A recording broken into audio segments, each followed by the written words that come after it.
Senator Bernie Sanders, fresh off his re-election victory as the rest of the Democratic Party got absolutely pummeled in this election, is now calling out the elites in the Democratic Party. And we're not talking about the voters, okay? We're talking about Democratic Party leaders for abandoning the working class. Here's what he said in the statement, quote, "It should come as no great surprise that a Democratic Party, which has abandoned working class people, would find that the working class has abandoned them. First, it was the white working class, and now it is Latino and black workers as well. While the Democratic leadership defends the status quo, the American people are angry and want change, and they're right." Again, there is nothing controversial or wrong about that statement. Yes, the Democratic leadership in the party, the Nancy Pelosi's, Chuck Schumer's, they defend the status quo, which for a lot of people is not working or not working fast enough. Okay. Now, he continues by saying, "Today, the very rich, while the very rich are doing phenomenally well, 60% of Americans live paycheck to paycheck, and we have more income and wealth inequality than ever before. Unbelievably, real inflation accounted for weekly wages for the average American worker are actually lower now than they were 50 years ago. Today, despite an explosion in technology and worker productivity, we're more productive than we've ever been before, many young people will have a worse standard of living than their parents, and many of them worry that artificial intelligence and robotics will make a bad situation even worse." Yeah, I mean, we're living through an era where AI is doing art, okay, and writing, and that's leaving people to do what? The menial jobs where it's supposed to be the AI is supposed to do the menial jobs so that we can do art and literature. Yeah, so it's pretty messed up. While of course every time you do an AI prompt and have them, have it draw a picture or something like that or create an image, it uses a massive amount of energy and creates a lot of pollution. So that's the other problem. Now, he says, today, despite spending far more per capita than other countries, we remain the only wealthy nation not to guarantee health care to all as a human right. And we pay by far the highest prices in the world for prescription drugs.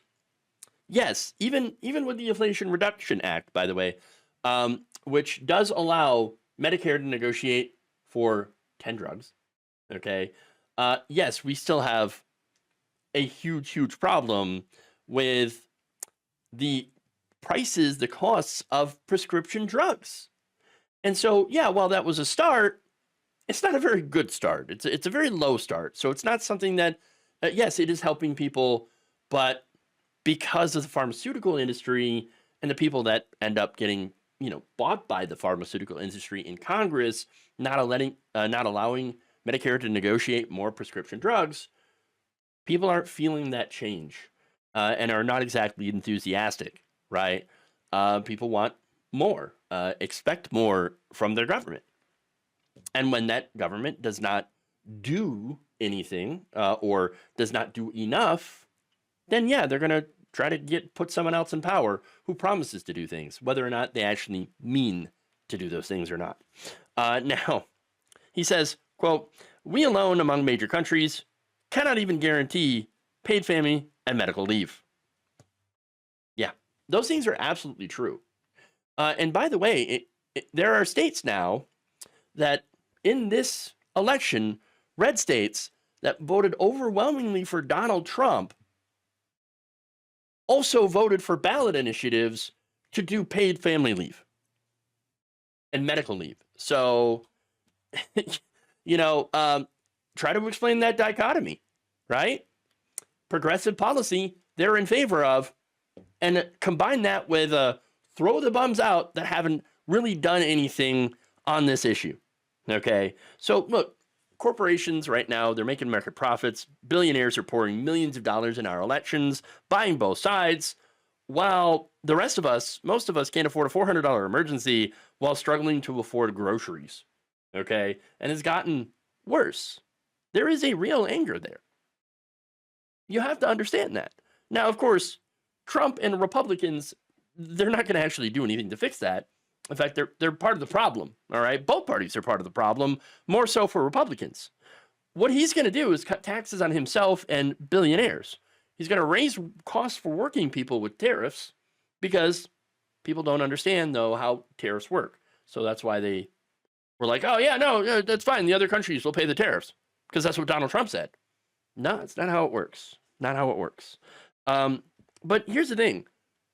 Why don't people know that?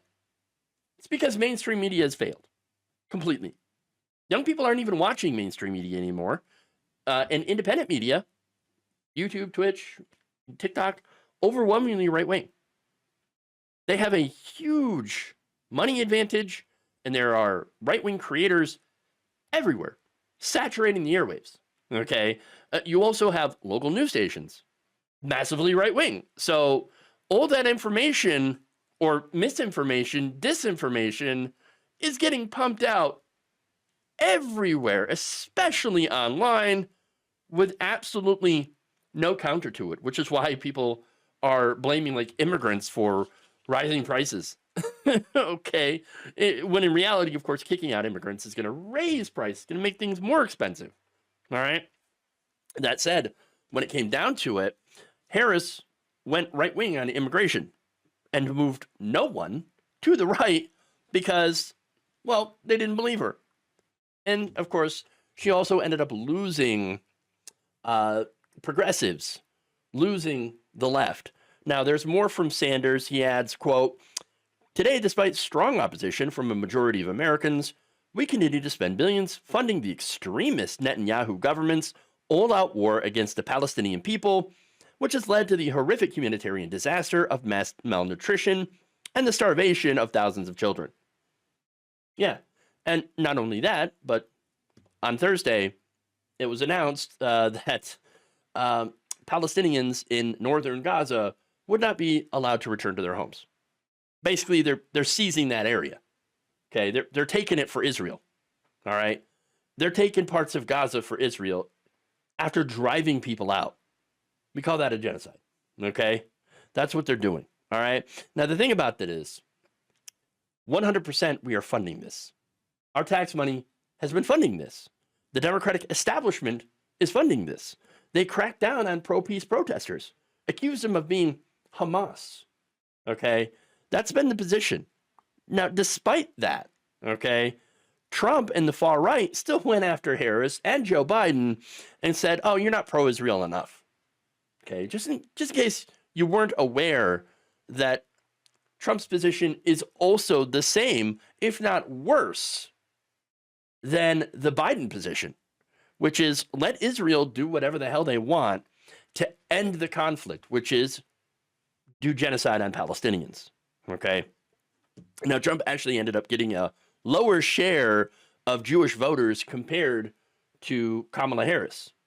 So now that said, polls suggest that she probably would have done better in this election had she adopted the most popular position, which was to do an arms embargo on Israel until they end the war. They take steps to find a peace, which brings the hostages home and ends the slaughter of Palestinians. Okay?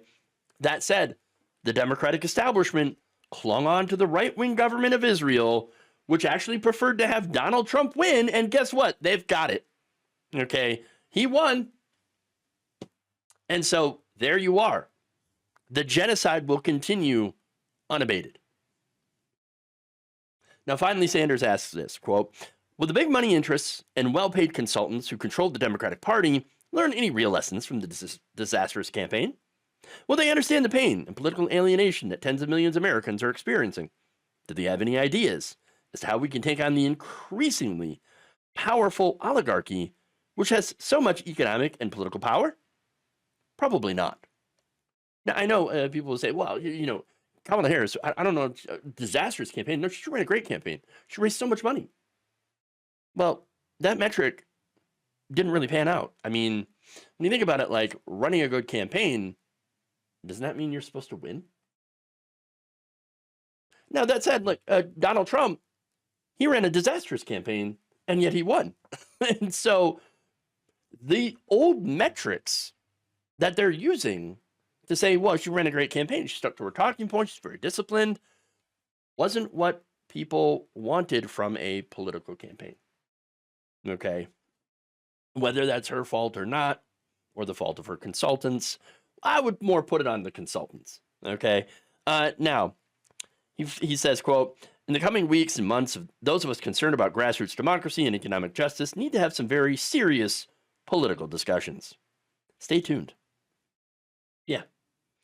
Now, my read of this for the consultants and Democratic leadership is that they're not going to learn. The consultants especially, I mean, what do they have to learn? They got paid. Okay. Harris raised about $1 billion.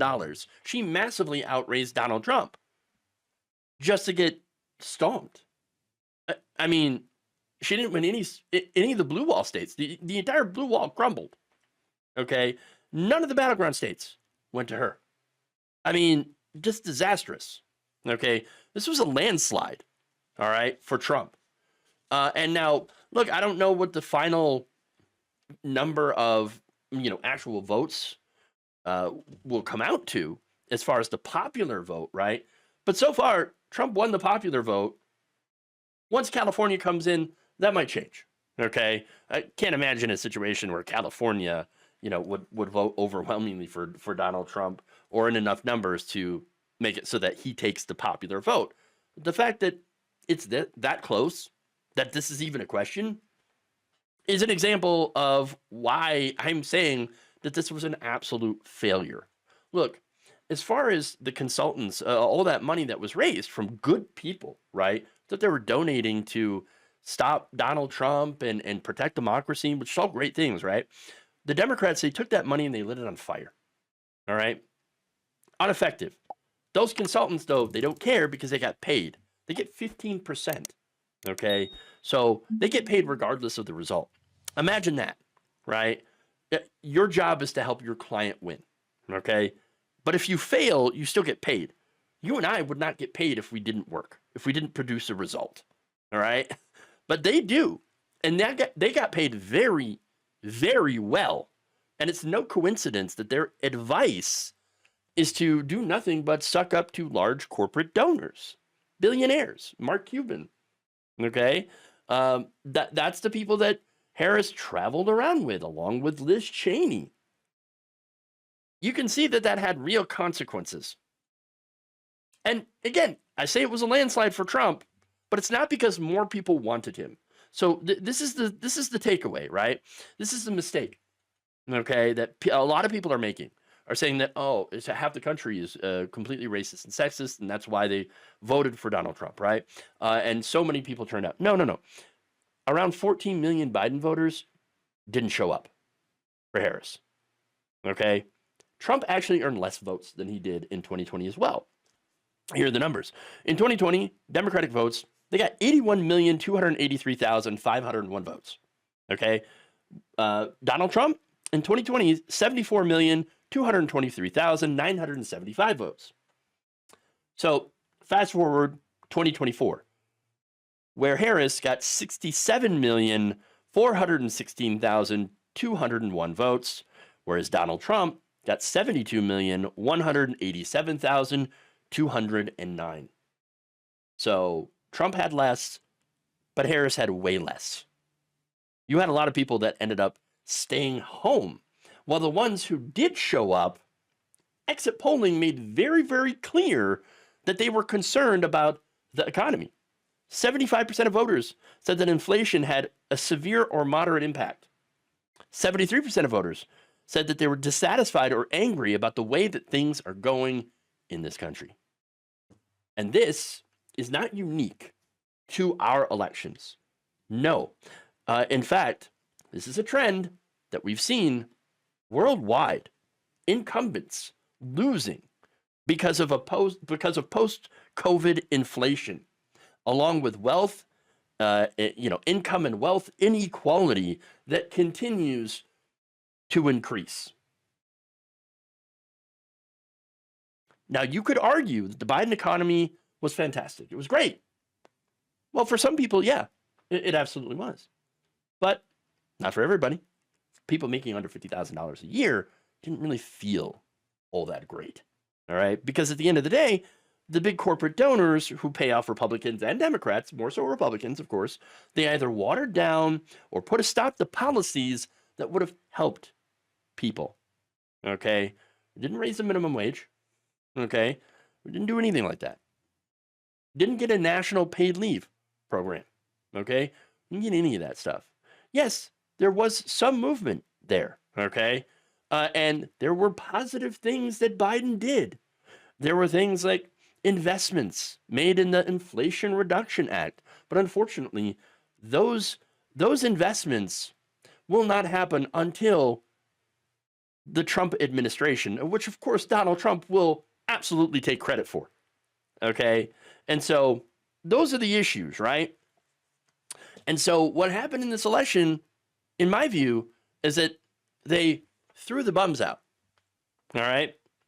Now, of course, the new bums are going to be worse. I know that. The leopards will be eating very, very well over these next few years. Okay. But in the meantime, the left, they need to get it together. All right. Within those few years. Because look, there's no excuse for the Democratic Party to get wrecked by Donald Trump twice. And this wasn't a fluke. Okay. This was huge. They have failed. Okay. The Democratic Party establishment leadership has failed. And there's a lot of reasons why. Young men, Gen Z, went to Donald Trump. They don't watch mainstream media. They're on TikTok. They're on YouTube. Why would the Democrats go there and do the same? Why do they only ever focus on mainstream media? Why do they always go on CNN, MSNBC? Why are they never, almost never, on independent media? And I'll tell you the answer that I believe. The Democratic leadership hates the left. They constantly attack the left and blame them for their losses. Okay. They also don't want to have adversarial interviews with people that would actually try to hold them accountable. Okay. No. And understand that that's what MSNBC's Morning Joe is doing. Earlier, he started blaming pronouns and wokeism for Democrats losing. It ain't that. It's the elites. Okay. It's the economic issues. The Morning Joes are the real problem because they have completely ignored the issues. Okay. One of the issues, by the way, immigration. According to Pew Research, a sizable majority of Americans consider the influx of migrants a crisis or at least a major problem. It could stretch resources, right? Now, of course, Republicans more likely to view it as a crisis. Democrats also still viewed the situation as a major issue, right? Only 7% of Democrats surveyed said it's not a problem at all. I think it is a problem, but the solution is not mass deportations and concentration camps, okay? The solution is not to be cruel or draconian, all right? That's the right-wing solution. The left-wing solution should be, hey, why don't we adjust our foreign policy to stop creating the conditions where migrants would need to escape their home countries in the first place to come here? I mean, look, that's what our foreign policy does, okay? Yes, we have put sanctions on countries like Venezuela, Cuba, all that stuff. Didn't lift any of that stuff, okay? And so as a result, you have massive poverty, governmental instability, and refugees that end up coming here, okay? Now, about 71% of Americans, including majorities across the political spectrum, believe that economic factors are largely behind the recent influx of migrants, whether it's better opportunities in the U.S. or poor conditions in their home countries, according to a report from Pew Research. 65% also pointed to violence in the migrants' home countries as a major reason for driving so many people to the United States. Venezuela, great example. They've set record numbers of immigrants to the U.S. following the imposition of devastating American sanctions in recent years, according to The Intercept. In Honduras and El Salvador, hawkish U.S. foreign policy built on everything from anti-communism to the drug war have propelled droves of immigrants to U.S. shores. The left position is to, hey, maybe we should stop those policies, right? Maybe we should stop with this awful foreign policy that creates horrible conditions in these other countries, driving people out. Yeah. But instead, what the Democratic establishment position is why don't we go further right? We're not going to fix the issues in our foreign policy. We're just going to co-opt Trump's language or Trump's policies and, not, for absolutely no gain whatsoever. Remember, Harris, and this was the Democratic Party's plan, stated plan, Chuck Schumer talked about this, for every working class person we lose, we pick up two suburban Republicans. Did that work out? No. Harris received absolutely no additional support from Republican voters. And as a result of going right, lost Biden voters. Now, look, that's not her fault completely, okay? Understand that this is not unique to Kamala Harris. I'm not pointing her out as a sufficiently awful human being. No. Now, any corporate Democratic politician probably would have faced a similar result. Now, I'm not also going to discount the fact that there's sexism and racism involved here as well. Of course there is. Of course.